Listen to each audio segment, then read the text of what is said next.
My name is Nick Iben. I am a type 1 diabetic and an ultra runner.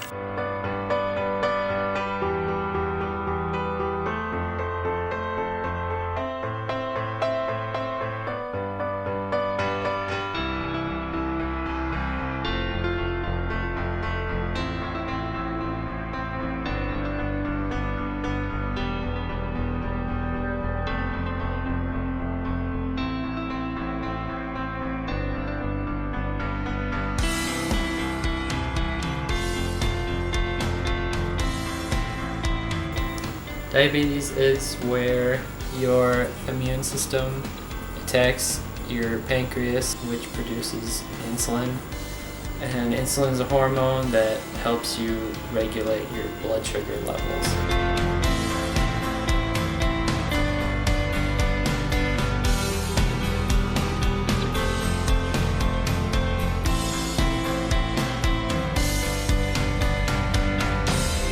Some of the symptoms before you are diagnosed with diabetes, obviously you have high blood sugar level and low insulin production.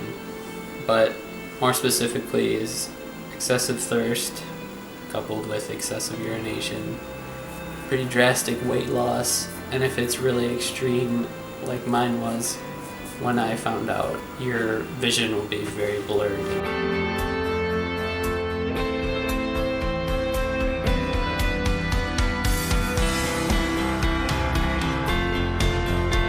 Found out that I have type 1 diabetes when I was 20 years old at cross-country camp. This is pretty uncommon. Type 1 is usually juvenile onset. They actually used to call it that, but they don't call it that anymore because of cases like mine. We find out a little later in life. The cause of my diabetes was when I got a spider bite on my leg when I was camping, and that was coupled with a weakened immune system at the time.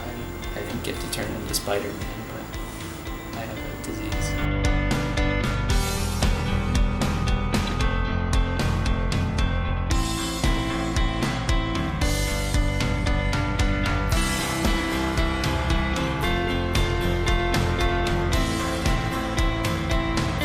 An ultramarathon is any foot race distance longer than a marathon. So anything past 26.2 miles. It's a lot of fun. You get to run in the woods for as long as you possibly can, and it just makes you find out what you're made of. Diabetes affects my running more if I'm trying to run quickly. Adrenaline will spike up my blood sugar really quickly, even if it's low, and that will just muddy everything up in my blood, and I can't run so fast right off the gate. I have to more build up to it. That's why I like to run the longer distances. The longest race I've done is a 64-mile race. It took me 12 hours and 45 minutes, which is just under 12 minutes a mile.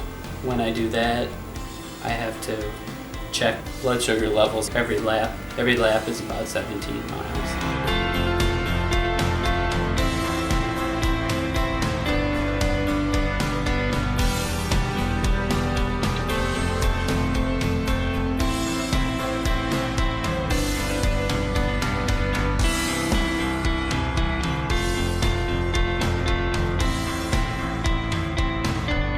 If you don't control your diabetes, what can happen is kidney damage, retinal damage, nerve problems, diabetic nerve pain, need your appendages amputated because they're just rotted.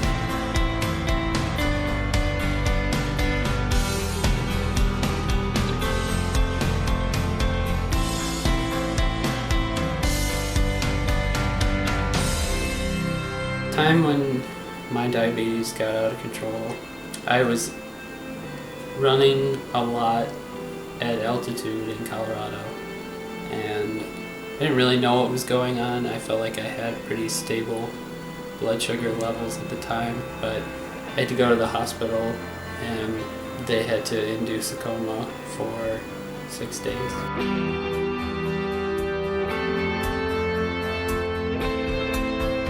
I If your blood sugar gets too low, you can get sweaty and shaky and have a seizure, pass out. What I've learned about myself with diabetes and running at the same time is I've learned that I can do a lot more than I thought I could, because obviously the disease itself is pretty challenging, but running with diabetes, it's not easy, but it shows me that I can do just about anything I set my mind to.